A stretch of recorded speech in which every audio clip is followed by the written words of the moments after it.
Something on local front now. Fawad Chaudhry साहब, मखसूस नशिस्तों का केस पर नजर साइंस दरख्वास्त सुप्रीम कोर्ट में आज उसकी समाअत हुई है, बट जो रिमार्क्स आए जजेस के, I am sure you gone through them, अगर कहते तो मैं रिपीट कर देती हूँ, उससे लग ये रहा है कि पीटीआई मखसूस नशिस्तों से भी हाथ धो लेगी officially. What do you think? अच्छा, एक तो मैं थोड़ा सा, ये बघेल साहब ने बड़ा इंपॉर्टेंट पॉइंट उठाया है, तो ये जो इंटरनेशनलाइजेशन ऑफ कश्मीर है, देखिए ये बहुत ही अहम इस वक्त हमारे पास अपॉर्चुनिटी है इसको करने की। ये बड़ा अच्छा इकदाम भी हुकूमत कर रही है, जो ये वफद भेज रही है पार्लिमानी वफूद। इसमें सिर्फ एक बलबता मुझे ज़रूर बात है कि अगर आपने पीटीआई से और किसी को नहीं ले जाना था, चले बैरिस्टर सैफ को ले जाते। बैरिस्टर सैफ एक मोतदल आदमी है और बड़ा नॉलेजेबल आदमी है, तो एक होता कि सारी पार्टियां रिप्रेजेंटेड है। दूसरा, इसमें आपने अकलियतों का कोई आदमी नहीं डाला, यानी कम से कम को क्रिश्चियन, हिंदू, सिख इसका हिस्सा होने चाहिए थे, ताकि डाइवर्सिटी हो। सिर्फ ये तो नहीं कि अपने लोगों को जो है आप छुट्टी के ऊपर भेज दें। तो ये इंपॉर्टेंट है कि इन चीज़ों को एड्रेस करें, और बहुत इंपॉर्टेंट है कि मुस्लिम दुनिया में इस वक्त हमारे वफूद जाएं, जो हिंदू महासभा और आरएसएस की आइडियोलॉजी जो है वो एक्सपोज कर सके और बता सकें कि ये मुसलमानों की कितनी मुखालिफ जमातें हैं, और ये कैसे, ये पाकिस्तान तो सेकंड उनका निशाना है, पहला निशाना मुसलमान है, और पाकिस्तान को निशाना सिर्फ मुसलमान होने की वजह से बनाया जा रहा है। सो ये बड़ा इंपॉर्टेंट है कि इसकी हम जो वफद भेजें उनको क्या नैरेटिव क्या देना है, चीज़ें क्या देनी है, वो उसके मुताबिक चलें। अब आपने जो सवाल किया है ये जो नशिस्तों वाला, देखिए प्रिया, ये डिसीजन आएगा भी, पार्लियामेंट की रिप्रेजेंटेटिव हैसियत पहले ही जो है वो कोई नहीं है। हर आदमी जो एमएनए है, लोग उससे पूछते हैं कि आप फॉर्म 45 वाले हैं या फॉर्म 47 वाले हैं। तो इससे आप अंदाजा लगा लें कि इस पार्लियामेंट की और इस हुकूमत की कदर व मंजिलत क्या है लोगों में, and how seriously this parliament is actually taken by people.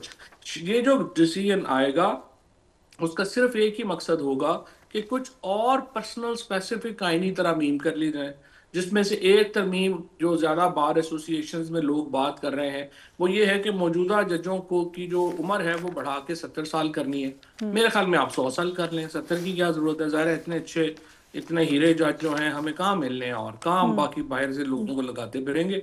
आप अमेरिकन सिस्टम की तरह जो है वो ताउमर लगा दें, उससे क्या फ़र्क पड़ जाएगा? सो ये जो तरमीम लाई जा रही हैं या वो पार्लियामेंट है, देखो ना, सारे सिस्टम की बुनियाद एक मोरालिटी के ऊपर होती है। जब सिस्टम के अंदर मोरालिटी ना हो तो चीज़ें जो हैं वो उनकी कोई हैसियत नहीं होती। So the biggest problem with the system is कि उसके पास मोरालिटी नहीं है, मॉरल अथॉरिटी नहीं है। बिगिनर मसूद, आप इस पर ज़रूर कमेंट कर सकते हैं if you like to comment जो फवाद चौधरी साहब ने कहा है। लेकिन दूसरी तरफ मकबूजा कश्मीर में हम थोड़ा सा डिटेल में डिस्कस कर लेते हैं। आपने कहा ये टाइम है, इसके ऊपर कुछ हो सकता है इम्पैक्ट, लेकिन भारत के मशरिक़ के साहिल के करीब जो रियासतें हैं, पटना से चेन्नई तक, वहाँ पर भी तहरीकें चल रही हैं। भारत कभी भी नहीं चाहेगा इस वक्त कि वो कश्मीर पे अपना पॉइंट ऑफ व्यू जो कि गलत है उसमें कोई उसको हार हो, क्योंकि वो फिर एक लंबी सीरीज ऑफ इवेंट्स चल पड़ेगी भारत के अंदर।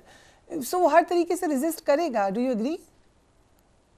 या बिल्कुल वो करेगा, यकीनन करेगा। जिस तरीके से आपने बात की, नॉर्थ ईस्ट में 7 states all struggling for independence है, नॉर्थ साउथ की डिवीजन है, नॉर्थ वाले आर्यंस है, साउथ वाले ड्राविडियंस है, वो एक दूसरे से एक्सेप्ट करने को तैयार नहीं है। नक्सलाइट सेंटर में 13 स्टेट्स के, दे आर कंट्रोलिंग 13 स्टेट्स।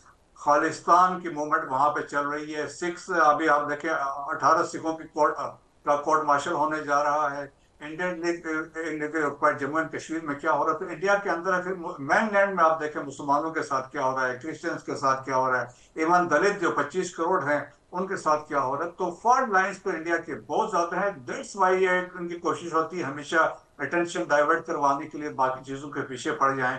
लेकिन ये है कि देखिए, हमारा एक व्यू पॉइंट है कि 18 रेजोल्यूशन हुई हैं on by the United nation security council on Jammu and Kashmir, और उसमें तो उनकी इम्प्लीमेंटेशन के लिए देखिए United nation security council, United nation it's सिर्फ एक फरीक तो वो भी है, तो उनकी जिम्मेदारी बनती है। सो देयरफॉर देखें, बायलैटरली तो ये कुछ हो नहीं सका, शिमला कहता है जो भी माहौल। लेकिन अब जिस तरह देखें ना कि अमेरिकन ने आकर सीज फायर करवाया, तो इसमें बैठ सकते हैं। पास बातचीत हमारी होती रही है मनमोहन सिंह के साथ, एक अंडरस्टैंडिंग ऑलमोस्ट, चौधरी साहब बेहतर बता सकते हैं, परवेज मुशर्रफ की एक अंडरस्टैंडिंग हुई थी, और भी बाकी जगहों पे ऑलमोस्ट एक अंडरस्टैंडिंग हो सकती है। तो पाकिस्तान को हमें पुश करना चाहिए इसको, जिस तरह हमारे डेलीगेशन जा रहे हैं। और देखें, peace and stability in South Asia is totally depends on the Jammu and Kashmir का इशू है। और न्यूक्लियर फ्लैश पॉइंट इसीलिए है कि ये सेटल नहीं हुआ है। 3 जंगें हम लड़ चुके हैं, और इसी के ऊपर आप फिर बदमाशी भी करें, आप फिर फॉल्स फ्लैग ऑपरेशन करें, फिर आप इम्प्लीकेट करें पाकिस्तान को। So that is not acceptable. Chief of army staff ने बड़ा क्लियरली कैटेगोरिक कहा है कि 3 जंगें लड़ चुके हैं, 10 मजीद लड़ सकते हैं। तो देयर फोर कि हमारे तो जगलर वैन भी है, तो हमारे हमारे पास क्लैरिटी है कि जब तक ये एड्रेस नहीं होता है, तो things will not go in the right direction. So therefore international community को रियलाइज करना चाहिए, स्पेशली वेस्ट को, अमेरिकन को। और मेरे ख्याल में दी मिडिल ईस्ट में जो कुछ इंपॉर्टेंट कंट्रीज है, they can play in important role. जिस तरह प्राइम मिनिस्टर ने कहा है कि सऊदी अरेबिया या यूएई में ये न्यूट्रल टॉक्स हो सकता है subsequently we can see going to channel में कोई बातचीत स्टार्ट हो जाए। राइट, सो डायलॉग के बारे में आपका क्या ख्याल है चौधरी साहब? नहीं, अच्छा, एक तो मैं ये आपसे कहूंगा कि जो हिंदुस्तान के अंदर जो बाकी तहरीकें चल रही हैं ना, उनकी लीगल हैसियत वो नहीं है जो कश्मीर की है। सो इसको वो बिल्कुल अलहदा है। कश्मीर को उनसे बिल्कुल कंपैरिजन ही नहीं किया जा सकता। देखिए, कश्मीर तो जो 1947 में जो बुनियादी फार्मूला तय हुआ था, उसके से जन्म लेता है। वो फार्मूला ये था कि जो पॉपुलेशन है वो डिसाइड करेगी, मुस्लिम पॉपुलेशन पाकिस्तान में जाएगी, हिंदू पॉपुलेशन इंडिया में जाएगी। वो बेसिक प्रिंसिपल वायलेट हुआ है। और उसके बाद, जिसमें अभी वगैरह सब बात कर रहे थे, 18 रेजोल्यूशंस हैं यूनाइटेड नेशंस की। सो लेजिटिमेसी जो कश्मीर इशू की है, वो बाकी जो नक्सलाइट मूवमेंट है या इवन खालिस्तान है या बाकी हैं, वो उनसे बड़ी मुख्तलिफ है। और इसीलिए कश्मीर के मसले को तो हमें, और दूसरा इंपॉर्टेंट बात यह है कि देखें, जिस तरह से अभी इंडिया बार बार ये बात कर रहा है कि कोई और टेररिज्म अटैक होगा तो इसको हम एक्ट ऑफ वॉर समझेंगे। देखिए, इशू ये है कि वहां पे जब से अफजल गुरु शहीद हुए हैं, वानी साहब शहीद हुए हैं, वहां पे लोकल ग्रुप्स वहां पे बड़े बन गए हैं। कोई पाकिस्तान की कैपेसिटी नहीं है कि वो वहां पे कोई और एक्ट को रोक सके। और अगर कोई वहां पे काम होता है और उसका इल्जाम इन्होंने इसी तरह से ये पहलगाम की तरह पाकिस्तान पे लगा देना है, इसकी पेशबंदी जो है हमें अभी से करनी चाहिए। और जिस तरह मैं कह रहा हूँ कि ये जो वफूद हैं, मेरे ख्याल में इनको सिर्फ सैर सपाटे का एक जरिया नहीं होना चाहिए, बल्कि इसके अंदर एक सीरियस जो है वो आपको एक तो ब्रीफिंग्स दें उनको। एंड बिल्कुल इनको जो है वो बताना पड़ेगा कि आपने जाके बात क्या करनी है और इश्यूज क्या है। इनको तीनों को लेके जो है वो आगे चले।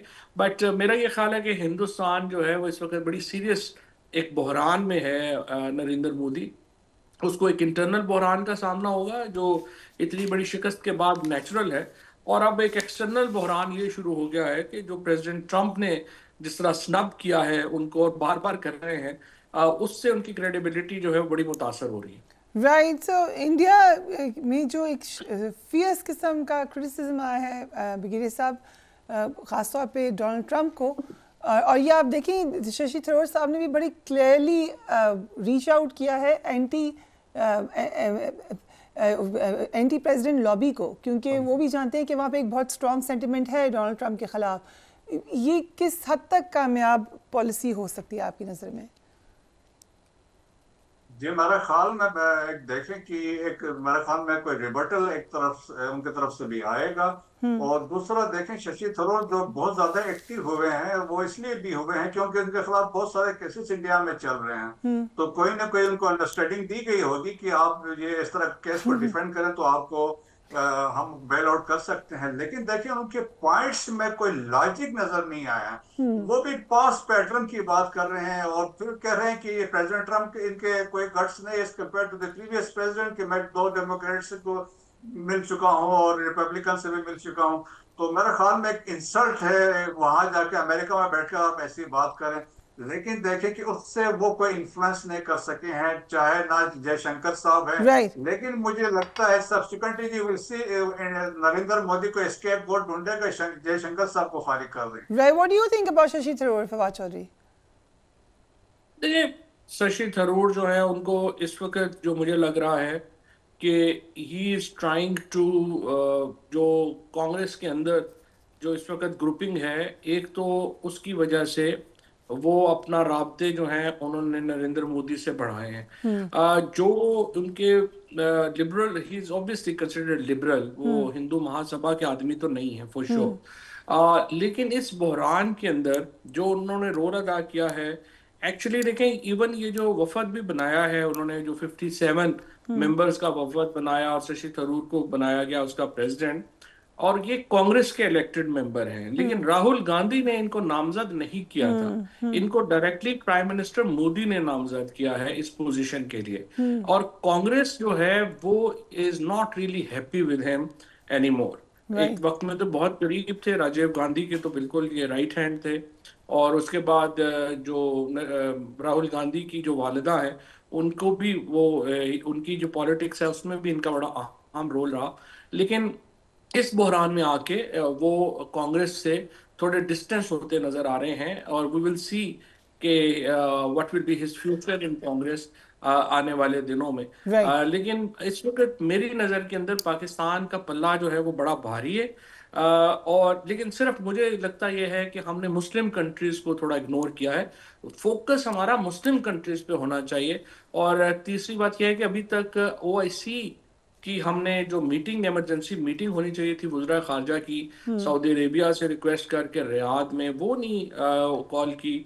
और वैसे तो जाहिर है कि मैं समझता हूँ कि एक तो बड़ा अच्छा ये जो प्राइम मिनिस्टर ने और जो फील्ड मार्शल आसिम मुनीर साहब जो टर्की गए हैं, ईरान गए हैं, ये बहुत अच्छा जेस्चर है। आई थिंक अपने उन मुल्कों का शुक्रिया अदा करना, दिस इज वेरी गुड।